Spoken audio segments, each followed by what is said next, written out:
اعوذ باللہ من الشیطان الرجیم، بسم اللہ الرحمن الرحیم۔ سعید آفیشیل چینل کے دوستوں السلام علیکم ورحمۃ اللہ وبرکاتہ۔ دوستوں، اگر آپ چاہو تو ہمارے چینل کو سبسکرائب کر سکتے ہو۔ ہم چاہتے ہیں کہ ہمارے نئے آنے والی آڈیو اور ویڈیو آپ لوگوں کو بآسانی مل سکے اور آپ لوگ بھی تاریخ اسلام سے مستفید ہو سکے۔ داستان ایمان فروشوں کی قسط نمبر 3۔ جب زکوی سلطان صلاح الدین ایوبی کے خیمے میں پہنچے، اپنے مرکزی دفتر پہنچ کر وہ علی بن سفیان اور اپنے نائب کو اندر لے گیا اور دروازہ بند کر دیا۔ وہ سارا دن کمرے میں بند رہے۔ سورج غروب ہوا، تاریکی چھا گئی۔ کمرے کے اندر کھانا تو دور، پانی بھی نہیں گیا۔ رات خاصی گزر چکی تھی۔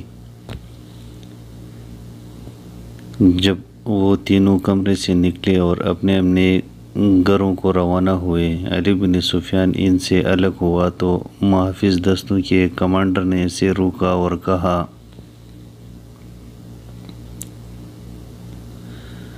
محترم، ہمارا فرض ہے کہ حکم مانیں اور زبانیں بند رکھیں، لیکن میرے دستے میں ایک مایوسی پھیل گئی ہے۔ خود میں بھی اس کا شکار ہوا ہوں۔ کیسی مایوسی؟ علی بن سفیان نے کہا۔ کمانڈر نے کہا، محافظ کہتے ہیں کہ فوج کو اگر شراب پینے کی اجازت ہے تو ہمیں اس سے کیوں منع کیا گیا ہے؟ اگر آپ میری شکایت کو گستاخی سمجھیں تو سزا دیں، لیکن میری شکایت سنیں۔ ہم اپنے امیر کو اللہ کا برگزیدہ انسان سمجھتے تھے اور اس پر دل و جان سے فدا تھے، مگر رات کو اس کے خیمے میں ایک رقاصہ گئی۔ علی بن سفیان نے کمانڈر کی بات مکمل کرتے ہوئے کہا، تم نے کوئی گستاخی نہیں کی۔ گناہ امیر کریں یا غلام، سزا میں کوئی فرق نہیں، گناہ بہرحال گناہ ہے۔ میں یقین دلاتا ہوں آپ کو کہ امیر مصر اور رقاصہ کی پچھلی رات کی ملاقات میں گناہ کا کوئی عنصر نہیں تھا۔ یہ کیا تھا؟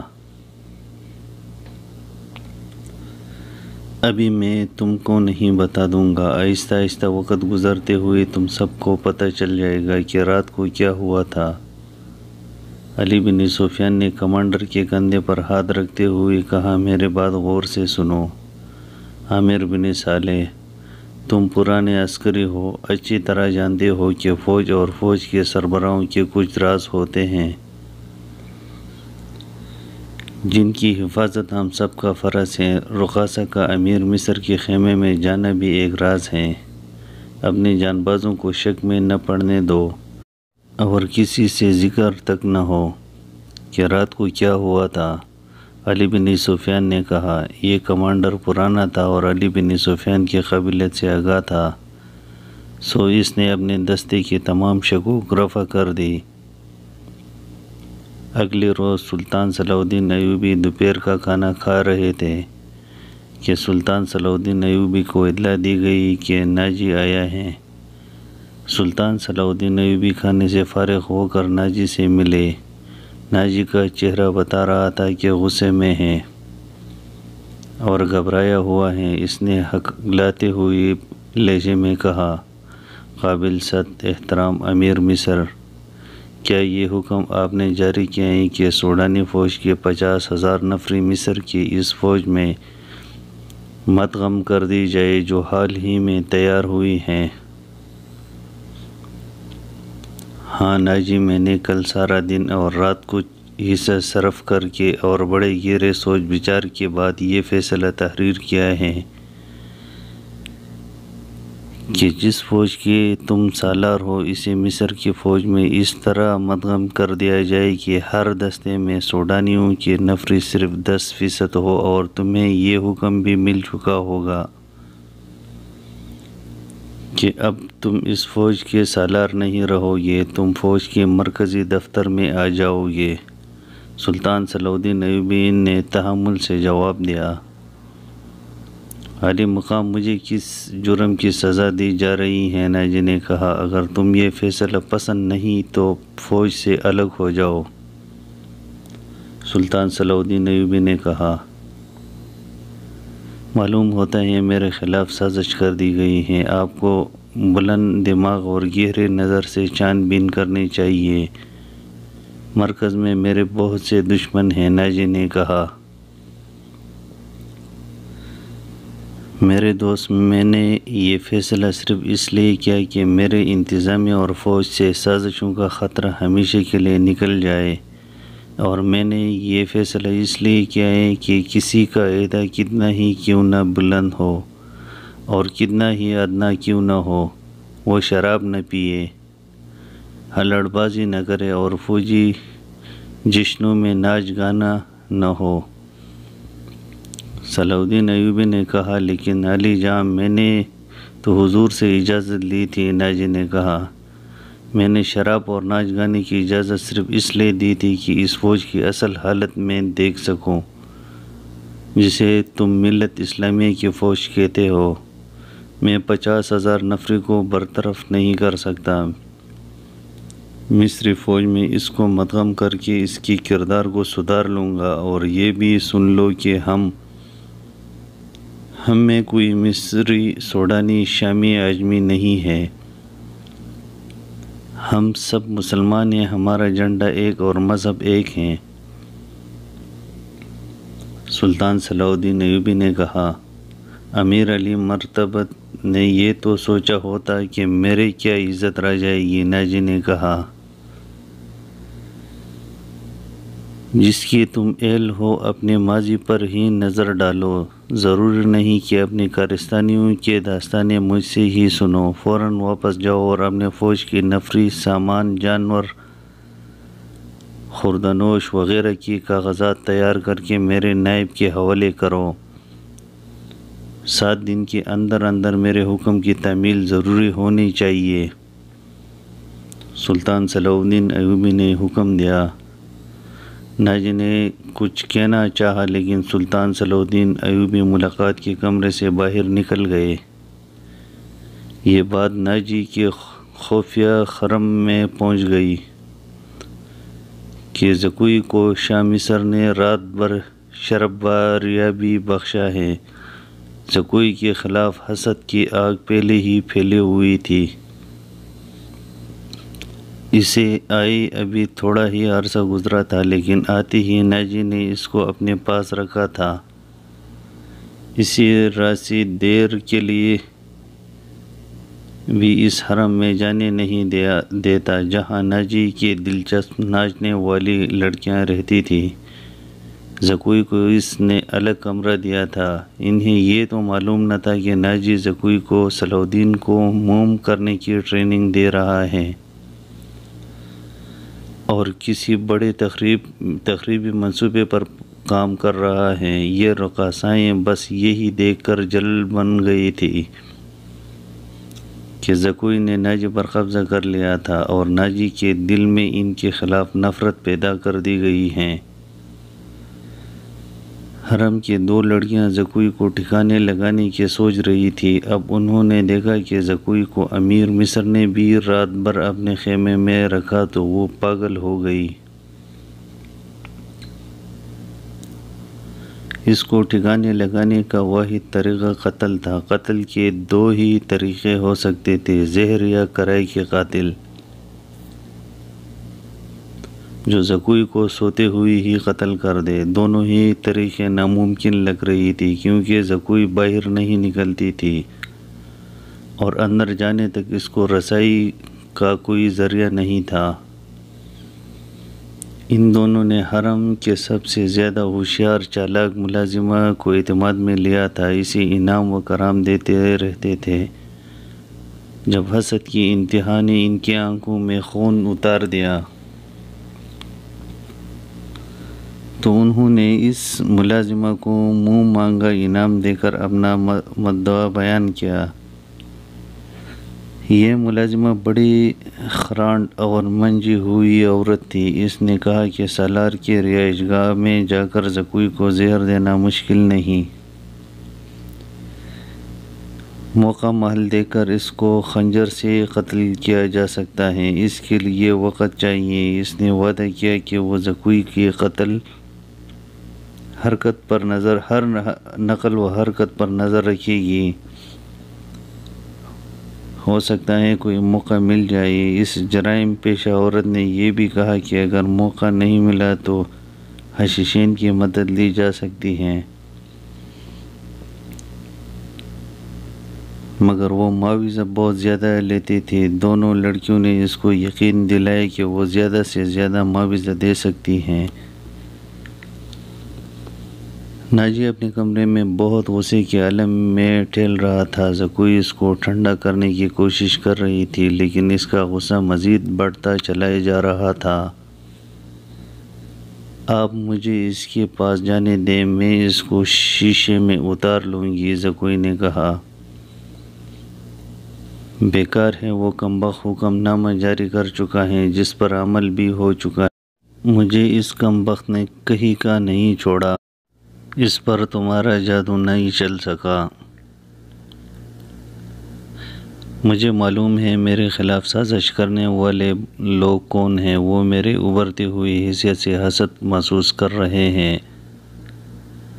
میں امیر مصر بننے والا تھا، یہاں کے حکمرانوں پر میں نے حکومت کی ہے، حالانکہ میں معمولی سا سالار تھا۔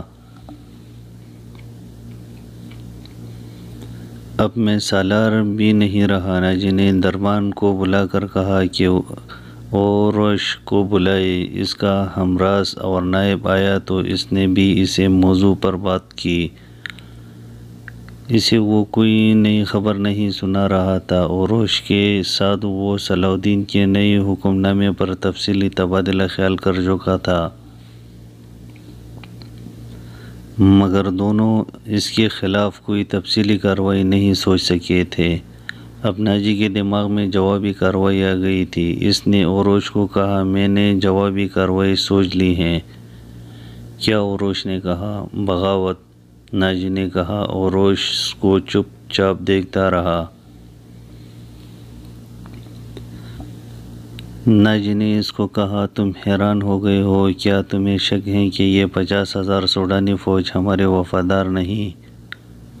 کیا سلطان کے مقابلے میں مجھے اور تمہیں اپنا سالار اور خیرخواہ نہیں سمجھتے؟ کیا تم اس فوج کو یہ کہہ کر بغاوت پر آمادہ نہیں کر سکتے کہ تمہیں مصر کا غلام بنایا جا رہا ہے؟ مصر تمہارا ہے۔ میں نے اس اقدام پر غور نہیں کیا تھا۔ بغاوت کا انتظام ایک اشارے پر ہو سکتا ہے، لیکن مصر کی نئی فوج بغاوت کو دبا سکتی ہے اور اس نئی فوج کو کمک بھی مل سکتی ہے۔ حکومت سے ٹکر لینے سے پہلے ہمیں ہر پہلو پر غور کرنا چاہیے۔ اوروش نے کہا، میں غور کر چکا ہوں۔ میں عیسائی بادشاہوں کو مدد کے لیے بلا رہا ہوں۔ تم 2 پیامبر تیار کرو، انہیں بہت دور جانا ہے۔ آؤ میرے بات بہت غور سے سنو۔ زکوی، تم اپنے کمرے میں چلے جاؤ۔ ناجی نے کہا۔ زکوی اپنے کمرے میں چلی گئی اور وہ دونوں ساری رات اپنے کمرے میں بیٹھے رہے۔ سلطان صلاح الدین ایوبی نے دونوں فوجوں کو مدغم کرنے کا دورانیہ 7 دن رکھا تھا۔ کاغذی کارروائی ہوتی رہی۔ ناجی پوری طرح سے بغاوت کرتا رہا۔ 7 روز گزر چکے تھے۔ ناجی ایک بار پھر سلطان صلاح الدین ایوبی سے ملا، لیکن کوئی شکایت نہیں کی۔ تفصیلی رپورٹ دے کر کہا کہ 7 دن میں دونوں فوجیں ایک ہو جائیں گی۔ سلطان صلاح الدین ایوبی کے نائبین نے بھی یقین دلایا کہ ناجی ایمانداری سے تعاون کر رہا ہے، مگر علی بن سفیان کی رپورٹ کسی حد تک پریشان کن تھی۔ اس کی انٹیلی جنس نے رپورٹ دی تھی کہ سوڈانی فوج میں کسی حد تک بے اطمینانی اور ابتری پائی جا رہی ہے۔ وہ مصری فوج میں مدغم ہونے پر خوش نہیں۔ ان میں یہ افواہیں پھیلائی جا رہی تھیں کہ مصری فوج میں مدغم ہو کر ان کی حیثیت غلاموں جیسی ہو جائے گی، ان کو مال غنیمت بھی نہیں ملے گا اور ان سے بار برداری کا کام لیا جائے گا، اور سب سے بڑی بات کہ ان کو شراب نوشی کی اجازت نہیں ہوگی۔ علی بن سفیان نے سلطان صلاح الدین ایوبی تک یہ خبر پہنچا دی۔ ایوبی نے اسے کہا کہ یہ لوگ طویل وقت سے عیش کی زندگی بسر کر رہے ہیں، ان کو یہ تبدیلی پسند نہیں آئے گی۔ مجھے امید ہے کہ وہ نئے حالات اور ماحول کے عادی ہو جائیں گے۔ اس لڑکی سے ملاقات ہوئی کہ نہیں؟ سلطان صلاح الدین ایوبی نے پوچھا۔ نہیں، اس سے ملاقات ممکن نظر نہیں آ رہی، میرے آدمی ناکام ہو چکے ہیں۔ ناجی نے اس کو قید کر کے رکھا ہے، علی بن سفیان نے کہا۔ اس سے اگلی رات کا واقعہ ہے کہ رات ابھی تاریخ ہوئی تھی۔ زکوئی اپنے کمرے میں تھی، ناجی اور اوروش ساتھ والے کمرے میں تھے۔ اسے گھوڑوں کے قدموں کی آوازیں سنائی دی۔ اس نے پردہ ہٹا دیا۔ باہر کے چراغوں کی روشنی میں اس کو 2 گھوڑے سوار گھوڑوں پر جاتے دکھائی دی۔ لباس سے وہ تاجر معلوم ہو رہے تھے۔ گھوڑوں سے اتر کر وہ ناجی کے کمرے کی طرف بڑھے تو ان کی چال بتا رہی تھی کہ یہ تاجر نہیں۔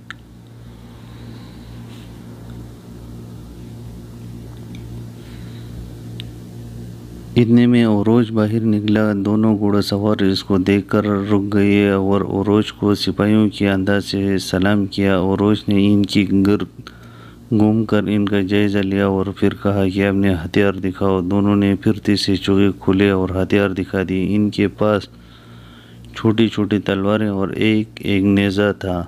اوروش ان کو کمرے کے اندر لے گیا۔ دربان باہر کھڑا تھا۔ زکوئی گہرے سوچ میں پڑ گئی۔ وہ کمرے سے نکلی اور ناجی کے کمرے کی طرف بڑھ گئی، مگر دربان نے اس کو دروازے پر ہی روکا اور کہا کہ اس سے حکم ملا ہے کہ کسی کو اندر جانے نہ دیں۔ زکوئی کو وہاں ایسی حیثیت حاصل ہو چکی تھی کہ وہ کمانڈروں پر بھی حکم چلایا کرتی تھی۔ دربان کے کہنے سے وہ سمجھ گئی کہ کوئی خاص بات ہے۔ اسے یاد آیا کہ ناجی نے اس کی موجودگی میں اوروش سے کہا تھا، میں عیسائی بادشاہوں کو مدد کے لیے بلا رہا ہوں، تم 2 پیغمبر تیار کرو، انہیں بہت دور جانا ہے، آؤ میرے بات بہت غور سے سنو۔ اور پھر اس سے زکوئی کو اندر جانے کا کہا اور ناجی پھر بغاوت کی باتیں کرنے لگا۔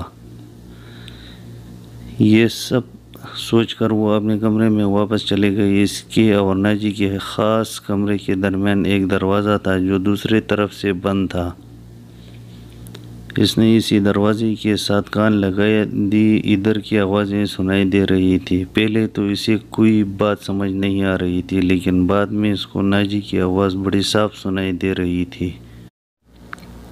آبادیوں سے دور رہنا، اگر کوئی شک میں پڑے تو سب سے پہلے اس پیغام کو غائب کرنا، جان پر کھیل جانا، جو بھی تمہارے راستے میں حائل ہو اس کو راستے سے ہٹا دینا۔ تمہارا سفر بہت دنوں کا ہے، 3-4 دن میں پہنچنے کی کوشش کرنا۔ سمت یاد کر لو، شمال مشرق۔ ناجی کہہ رہا تھا۔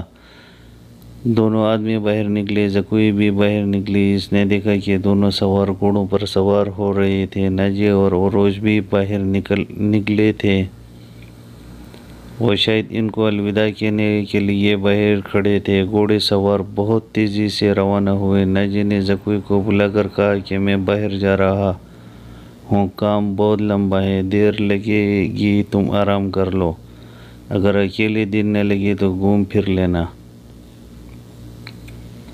ہاں، جب سے آئی ہوں باہر ہی نہیں نکلی، زکوئی نے کہا۔ ناجی اور اوروش بھی چلے گئے۔ زکوئی نے چوغا پہنا، کمرے میں خنجر آڑسا اور حرم کی طرف چل پڑے۔ وہ جگہ کچھ 100 گز دور تھی۔ وہ ناجی پر یہ ظاہر کرنا چاہتی تھی کہ وہ حرم کے اندر ہی جا رہی ہیں۔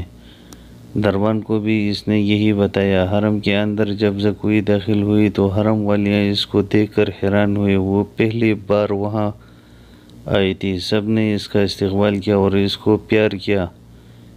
ان دونوں لڑکیوں نے بھی اس کو خوش آمدید کہا جو زکوئی کو قتل کرنا چاہتے تھے۔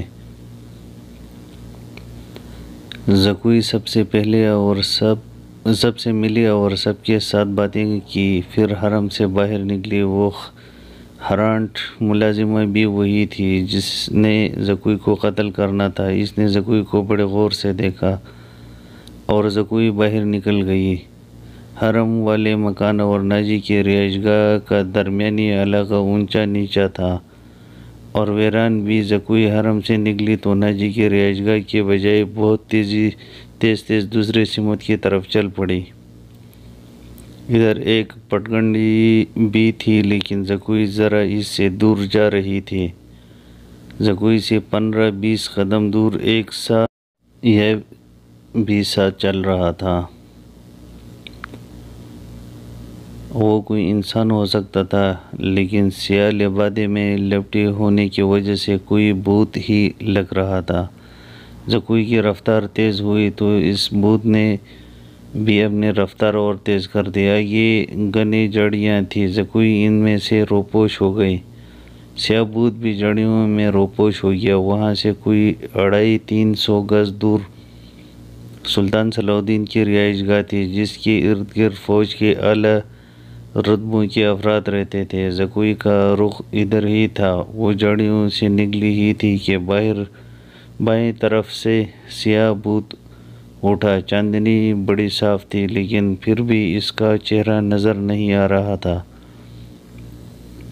اس کے پاؤں کی آہٹ بھی نہیں تھی۔ بھوت کا ہاتھ اوپر اٹھا، چاندنی میں خنجر چمکا اور بجلی کیسی تیزی سے زکوئی کے بائیں کندھے اور گردن کے درمیان اتر گیا۔ زکوئی کی کوئی چیخ نہیں نکلی۔ خنجر اس کے کندھے سے نکال دیا گیا۔ زکوئی نے اتنا گہرا وار کھا کر اپنے کمر بند سے اپنا بھی خنجر نکالا۔ بھوت نے اس پر دوسرا وار کیا تو زکوئی نے اس کے خنجر والے بازو کو اپنے بازو سے روک کر اپنا خنجر بھوت کے سینے میں اتار دیا۔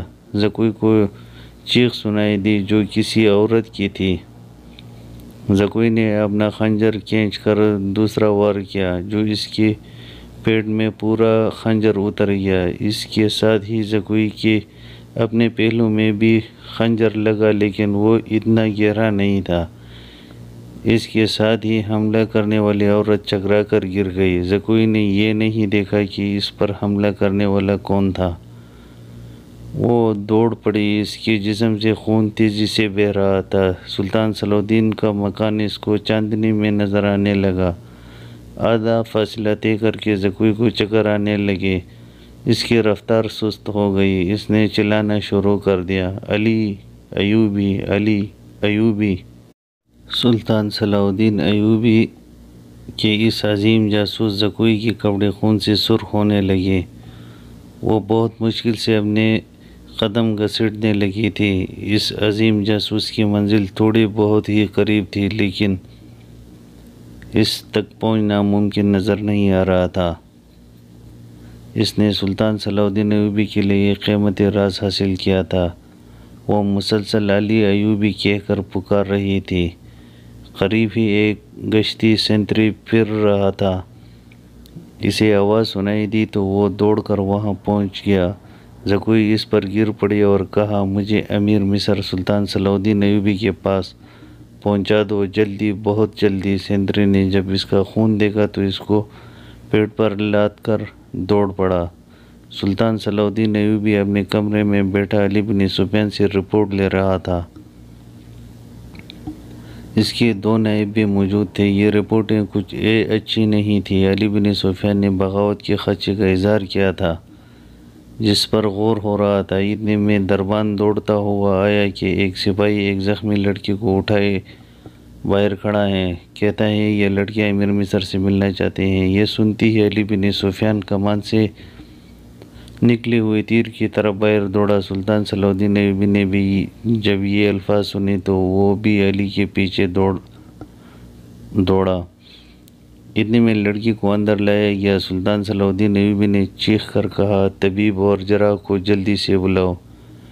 لڑکی کو سلطان صلاح الدین ایوبی نے اٹھا کر اپنے پلنگ پوش پر لٹا دیا۔ تھوڑی ہی وقت میں پلنگ پوش بھی خون سے سرخ ہو گیا۔ کسی کو نہ بلاؤ، میں اپنا فرض ادا کر چکی ہوں، لڑکی نے نائب سی آواز میں کہا۔ تمہیں زخمی کس نے کیا ہے؟ زکوی علی نے کہا پہلے میرے بات سن لو، شمال مشرق کی طرف سوار دوڑا دو، 2 سوار جاتے نظر آئیں گے، دونوں کے چوغے بادامی رنگ کے ہیں، ایک کا گھوڑا بادامی اور دوسرے کا سیاہ ہے، وہ تاجر لگتے ہیں، ان کے پاس سالار ناجی کا تحریری پیغام ہے جو عیسائی بادشاہ فرنگ کو بھیجا گیا ہے۔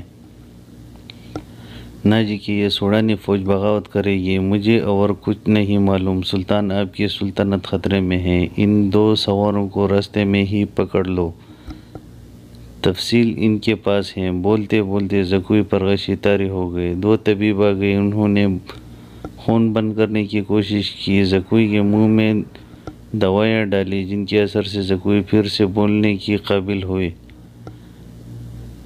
مثال کے طور پر ناجی نے اوروش کے ساتھ کیا باتیں کی، ناجی نے زکوی کو کیسے اپنے کمرے میں جانے کو کہا، ناجی کا غصہ اور بھاگ دوڑ، 2 سواروں کا آنا جانا وغیرہ۔ پھر اس نے بتایا کہ اس کو یہ علم نہیں کہ اس پر حملہ کرنے والا کون تھا۔ وہ موقع موزوں دیکھ کر ادھر ہی آ رہی تھی کہ پیچھے سے کسی نے خنجر گھوم دیا، اس نے اپنا خنجر نکال کر اس پر حملہ کیا۔ حملہ آور کی چیخ بتا رہی تھی کہ وہ کوئی عورت تھی، اس نے جگہ بتا دی تو اسی وقت فوجی وہاں دوڑا دی گئی۔ زکوی نے کہا کہ وہ انسان زندہ نہیں ہوگا کیونکہ میں نے وار اس کے سینے اور پیٹ پر کی تھی۔ زکوی کا خون نہیں رک رہا تھا، زیادہ تر خون پہلے بہہ گیا تھا۔ سلطان صلاح الدین ایوبی کا یہ جاسوس اپنے آخری سانسیں لے رہا تھا، اپنے فرائض پر اپنی زندگی قربان ہو رہی تھی۔ زکوی نے امیر مصر سلطان صلاح الدین ایوبی کا ہاتھ پکڑا اور چوم کر کہا، اللہ آپ کو اور آپ کی سلطنت کو سلامت رکھے، آپ شکست نہیں کھا سکتے، مجھ سے زیادہ کوئی نہیں بتا سکتا کہ سلطان ایوبی کا ایمان کتنا پختہ ہے۔